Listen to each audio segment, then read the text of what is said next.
बिस्मिल्लाहिर्रहमानिर्रहीम। अस्सलाम वालेकुम नाज़रीन, आप देख रहे हैं MR न्यूज़ और मैं हूँ राशिदा हफीज़। सबसे पहले न्यूज़ हेडलाइंस।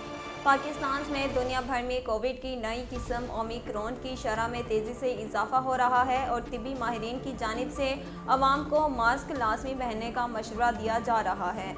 ऐसे में एक सवाल जो इंतहाई अहम है वो ये है कि क्या कोरोना से बचाव के लिए सर्जिकल मास्क के बजाय कपड़े का मास्क पहनना मौसर साबित हो सकता है।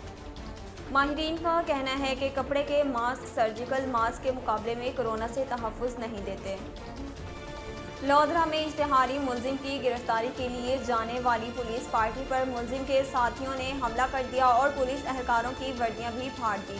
पुलिस के मुताबिक इश्तिहारी मुलजिम हैबर खान की गिरफ्तारी के लिए एक ट्यूबवेल पर छापा मारा गया और इसे काबू कर लिया गया। ताहम इस दौरान ट्यूबवेल के कमरे में छुपे मुलजिम के 19 साथियों ने पुलिस पार्टी पर हमला कर दिया। पुलिस हुकाम के मुताबिक मुलजिमान ने पुलिस की वर्दियां फाड़कर एक कांस्टेबल की उंगली जबकि दूसरे का दांत तोड़ दिया। मुलजिमान ने पुलिस एहलकारों से नकदी और ATM कार्ड्स भी छीन लिए और इश्तिहारी मुलजिम को छुड़ाकर भी ले गए। नाज़रीन, क्वेटा से आपको आगाह करते चलें, बलोचिस्तान में यंग डॉक्टर्स और सूबाई हुकूमत के दरमियान डेडलॉक बरकरार है।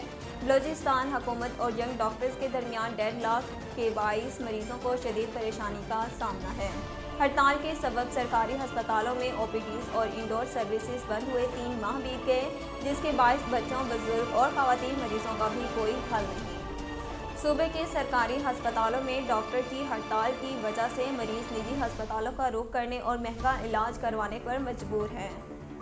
कराची पुलिस चीफ इमरान यकूब मिन्हास ने शहर कायद में जराइम पर काबू पाने के हवाले से हाथ खड़े कर दिए।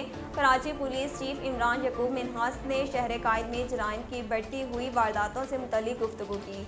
इमरान यकूब मिन्हास का कहना था कि कराची में पुलिस की नफरी दुगनी भी कर देंगे तो भी जराइम पर काबू नहीं पाया जा सकता। कराची पुलिस चीफ का कहना था कि शहर को 1.5 से 2 लाख कैमरों की ज़रूरत है। जब तक शहर में हर जगह कैमरे नहीं लगेंगे, इस वक्त तक जराइम की शरह पर काबू नहीं पाया जा सकता। ब्रिटिश पाकिस्तानी रुकन पार्लियामेंट को कत्ल की धमकियां देने वाली खातून को सज़ा सुना दी गई। ब्रिटिश पाकिस्तानी रुकन पार्लियामेंट नाज शाह को एक खातून सुल्दस आलम की जानिब से गुज़िश्ता बरस अप्रैल में कत्ल की धमकियां दी गई थी, जिसके बाइस नाज शाह को अपने बच्चों समेत घर छोड़ना पड़ा। नाज़रीन, अब तक के लिए इतना ही। मज़ीद खबरों और अपडेट के लिए हमारे चैनल को सब्सक्राइब कीजिए और हमारे फेसबुक पेज को फॉलो कीजिए। इसी के साथ ही अपनी मेज़बान राशिदा हफीज़ को दीजिए इजाज़त। अल्लाह निगहबान।